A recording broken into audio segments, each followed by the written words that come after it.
Vivemos naquilo que o filósofo Byung-Chul Han chamou de sociedade do cansaço. Uma época em que todo mundo diz que não tem tempo, tempo para descansar, tempo para ter um hobby, tempo para respirar. E num país onde milhões de pessoas encaram a rotina de trabalho numa escala 6 por 1, trabalho, faculdade, transporte público, essa exaustão não é uma surpresa para ninguém. Mas todo fim de ano eu escuto a mesma frase: "Nossa, eu queria ter tido mais tempo para ler."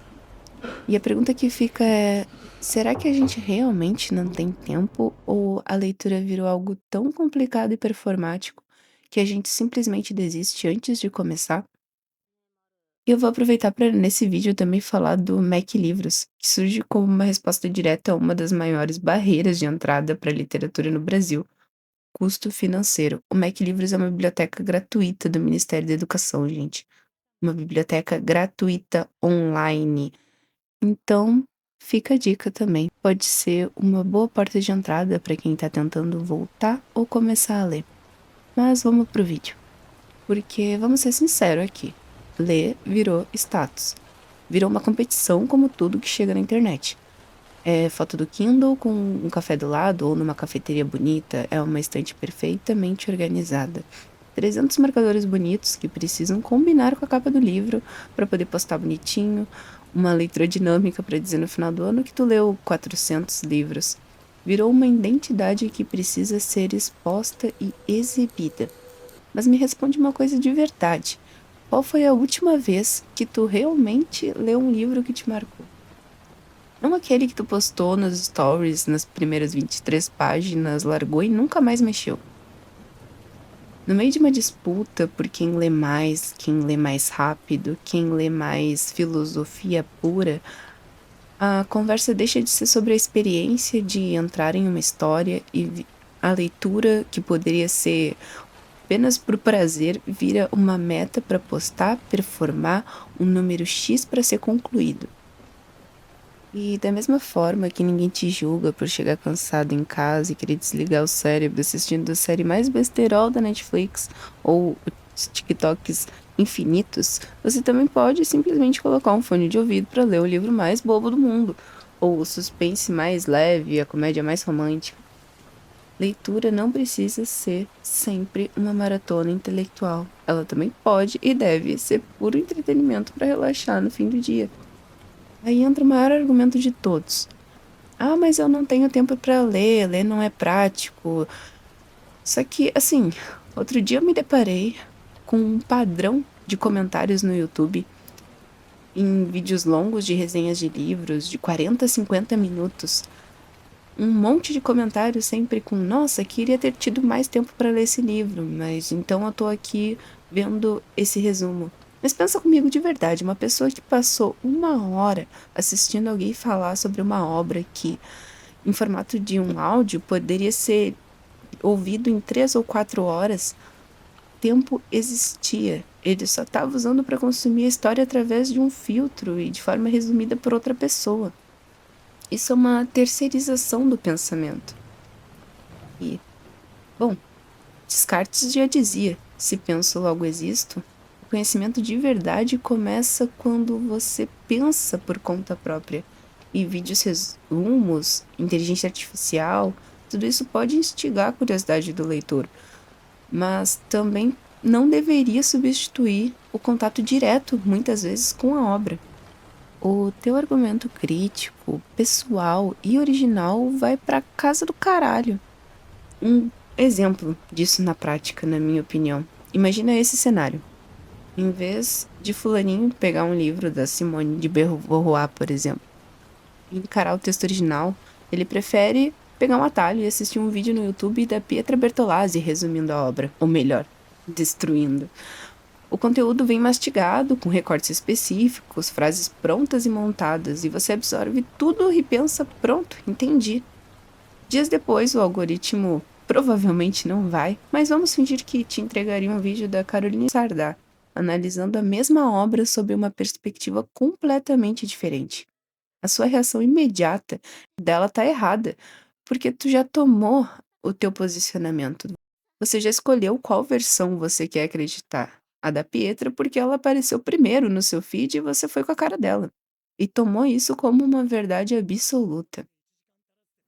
E se assistir dezenas de vídeos de debates de 1 contra 30 me ensinou alguma coisa, é como o ser humano, mesmo com os melhores argumentos, não consegue admitir que o outro lado está certo depois de tomar as dores do outro.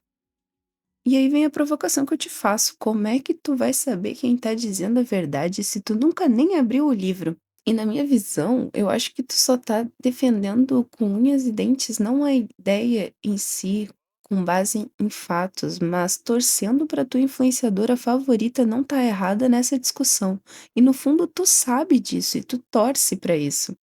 Então, assim, resumos e análises no YouTube têm o seu valor para instigar a curiosidade, ou se tu não conhece mais ninguém que tenha tido contato com uma obra que tu gostou muito e quer ouvir outra pessoa falar sobre, eu muitas vezes já fiz isso e já pesquisei o livro no YouTube e foi muito prazeroso para mim.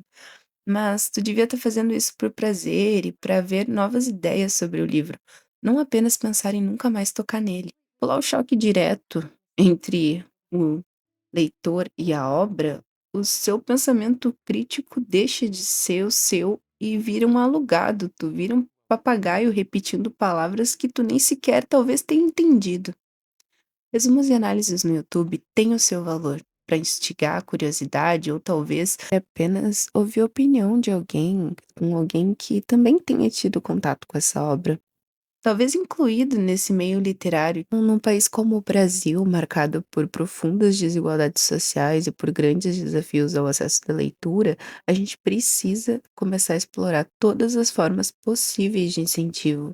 Se a gente quer ampliar o acesso aos livros, a gente não pode limitar uma única maneira de leitura.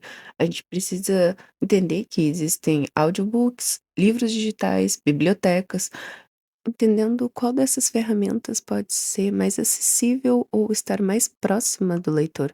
Por exemplo, a Audible já existe há anos no Brasil e a gente não tem conteúdo quase falando sobre isso.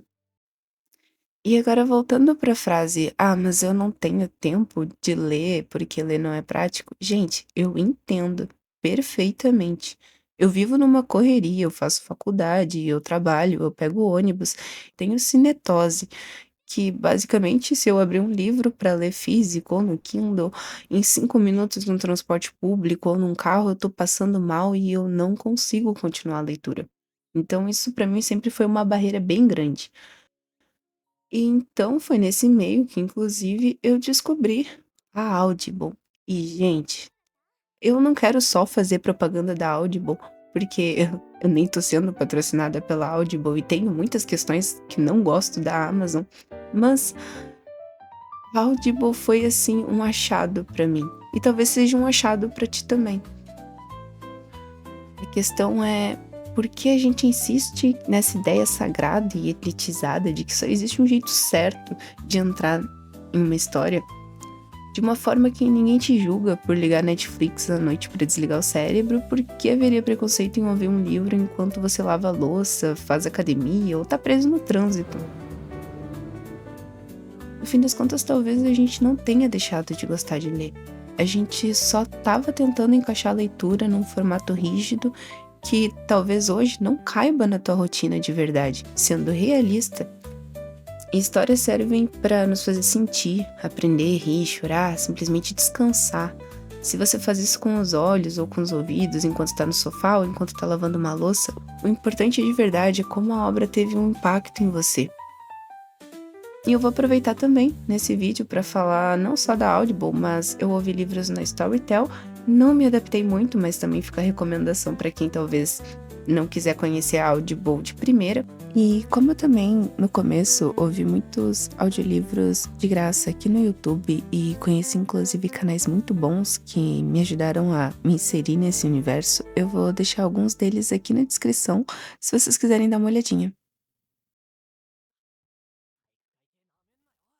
Então, gente, eu quero comentar com tudo isso que a Audible pode ser um recurso para ti que passa de fone de ouvido ouvindo música que nem um MP4 aleatório em tudo que é lugar, mas que podia também estar ouvindo um livro e talvez você não conhecesse a Audible e você se apaixone por ela tanto quanto eu.